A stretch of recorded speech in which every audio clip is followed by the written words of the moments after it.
Welcome back to the Kaspa Silver YouTube channel. Today's video, I want to respond to the statement that Kaspa will never catch up to Bitcoin. I was recently watching Bitcoin University's videos, and in the video, he actually mentioned Kaspa. I wasn't expecting this at all. I thought that he would take probably a very long time to ever mention Kaspa, but he decided to finally mention it on one of his videos, and of course, it wasn't going to be in a positive light. And let's just take a listen of it. At some point, everyone will be using BTC just like they use the US dollar today. Not because they understand how the US dollar works. The plumbing for the US dollar is incredibly complicated. Not because they understand how the US dollar works or how Bitcoin works, but simply because everyone else is using it. Today, everyone uses the dollar. Tomorrow, in the future, everyone will be using Bitcoin, and everyone will be using it because everyone else is using it. So that's the power of what are called network effects. And Bitcoin, the monetary network, will benefit from these network effects, just like all other technological innovations. There's no other cryptocurrency in the world that can now catch up with Bitcoin's network effects. So if you're holding Kaspa or Hedera or some other coin that's 14 years too late, you're going to be left holding the bag, unfortunately. It doesn't matter if you think the technology is better. Bitcoin already has a global brand, global recognition, and huge adoption, with adoption increasing. And if you're just starting a new cryptocurrency in the last couple of years, it's never going to catch up with Bitcoin's head start. So his argument is Kaspa is never going to be able to catch up with Bitcoin's head start, and therefore we're going to be left holding the bag. Now, I would agree with this if I would agree that the world is just going to go into some kind of Bitcoin utopia, which it seems that he likes to describe on his videos. And it would be really interesting to see something like that happen. But if we're just being realistic, I truly believe other cryptocurrencies are always going to exist, just like how other currencies exist for other countries and how other companies exist that serve the same kind of service in the world. Like, for example, Visa, MasterCard, they both do the same thing, but people use whichever one is just more convenient or available to them. And also cryptocurrencies, a lot of them it's all about technology, really. So it does require innovation to actually make some moves in this space. I mean, it's only evident why Kaspa has been performing how it's been performing is because of the fundamentals that it has and the technology behind it. If it had absolutely nothing new to it, then of course it wouldn't be doing what it's doing right now. And I have no hate for Bitcoin University, Matthew Crater. I love his videos. I watch all of them. I encourage you guys to watch all of them too. I've learned a lot from his videos, but I just ask, don't become a Bitcoin maxi after, because I just really don't believe that Bitcoin is the only thing that's going to ever exist. And sadly, I don't know why he blocked me on Twitter either. I asked him a simple question a while ago and I was blocked. So it just hurts the Bitcoin community, I feel like, because the top people that are in this Bitcoin community just resort to blocking people who have different opinions. And really, it's not that hard to just agree to disagree and we can still be friends. I really wouldn't mind having different opinions. It's okay. I encourage people to always give me their opinions about Kaspa, and I like to talk about them because at the end of the day, I mean, it's really just investments, and cryptocurrency at the moment has not reached that kind of adoption where we can use it for day-to-day transactions. No one's using Bitcoin like that for the most part, especially in America at least. And currently, if they're not fixing the fact that if I spend my Bitcoin or my Kaspa or any cryptocurrency, I still have to pay taxes on it. I think that's going to be very, very difficult for a cryptocurrency to thrive if we still have this taxes issue when I'm just simply trying to spend it and use it as a currency. So those are one of the things that we need to get over, I think, for sure, to be able to see some kind of adoption. And I also just wanted to bring up some context for Bitcoin University. In the past, if you watch his videos, he's said that he used to think Bitcoin was a Ponzi scheme, and he also only entered the space since he's been in the space since 2019. And in one of my other channels, I even mentioned Kaspa on one of his videos, and he told me that Kaspa looks like a pump and dump to me, and it's heading into its downward phase, not going to be a pretty sight. And this is when Kaspa was about 2 cents, and it had the rise to 4 cents for the first time. And it did eventually correct and go down to a penny. But of course, it recovered again because Kaspa is not a pump and dump. If you do the research and everything, you'll understand that it has probably one of the best fundamentals in the crypto space. So I didn't listen to what he told me, and it's been a very great decision for me. And in fact, I've sold all my Bitcoin for Kaspa just simply because I'm looking at ROI potential for the future. But I do want to diversify back into Bitcoin a little bit just to have some hedge, because I still believe that Bitcoin is serving its own purpose. And I believe Bitcoin and Kaspa can coexist together because Bitcoin is mainly being used as a store of value. And that's what people like Bitcoin University or a lot of Bitcoiners advertise it as. It's a type of digital gold. And Kaspa is the first of its kind as a proof of work to really try to tap into Satoshi's true vision of a peer-to-peer electronic cash, because it's able to scale unlike all the other proof of works. He also says that Kaspa won't ever catch up to Bitcoin, but honestly, no one's really saying that it's going to catch up to Bitcoin. On this channel, I don't say that Kaspa is going to flip Bitcoin or anything like that. I think that's being a little bit too optimistic, but ultimately, we don't need to catch up to Bitcoin. I really don't care. Is it really a problem that we didn't catch up to Bitcoin, but Kaspa still went to $10 billion market cap? I don't think anyone would be complaining about that.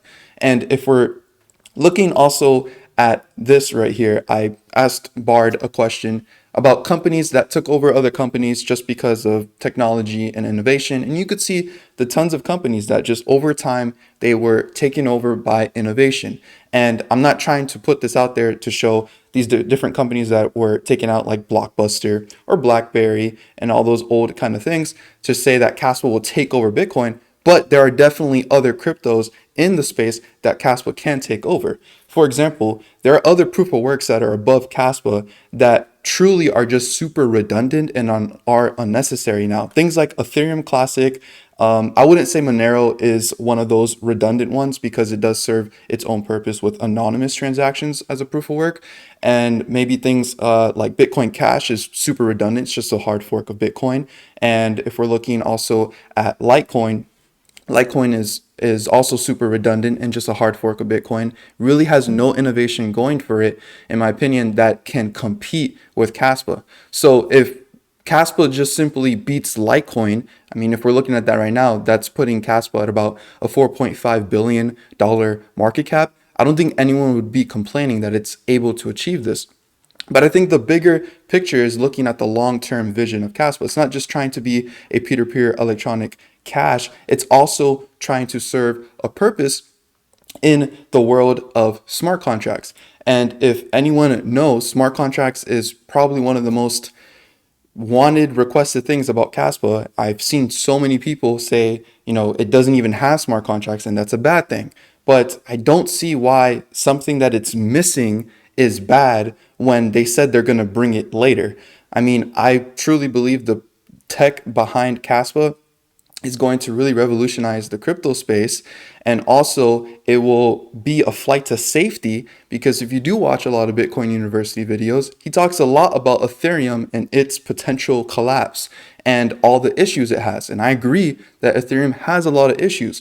So there's a huge market there, because if we are looking at something like Ethereum, it still has a $185 billion market cap. And if we are seeing a potential flight to safety from Ethereum into something like Kaspa that does offer all the benefits that Ethereum had with smart contracts, but just even better because it solves the fees issues, it solves the scalability issue, it solves the speed issues, then I can really see Kaspa actually competing with other cryptocurrencies. And this is just simply believing in the fact that there's never going to be a point where there's just one crypto in existence and it's going to be Bitcoin. I just don't believe that's going to be the case ever or anytime soon. And I don't know if you guys remember, but Vitalik himself has said in this clip before how he's not staking his Ethereum because it's actually super risky to do that. He's also even said that the centralization problem for Ethereum is one of its biggest challenges. And he said a perfect solution won't even come for another 20 years. And I keep seeing on Twitter people just saying that they're selling completely out of Ethereum because they're just done with it. And really, they're not fixing anything. And there's just a lot of red flags when I do look at Ethereum. So if we're looking at long-term projections and the potential of Kaspa, I really don't think it matters that we don't catch up to Bitcoin. I don't think we do. Now, I do also believe he says this because he believes Bitcoin will eventually outperform every single thing in the market. And again, that's just being super optimistic for Bitcoin, which truly I don't believe is going to happen.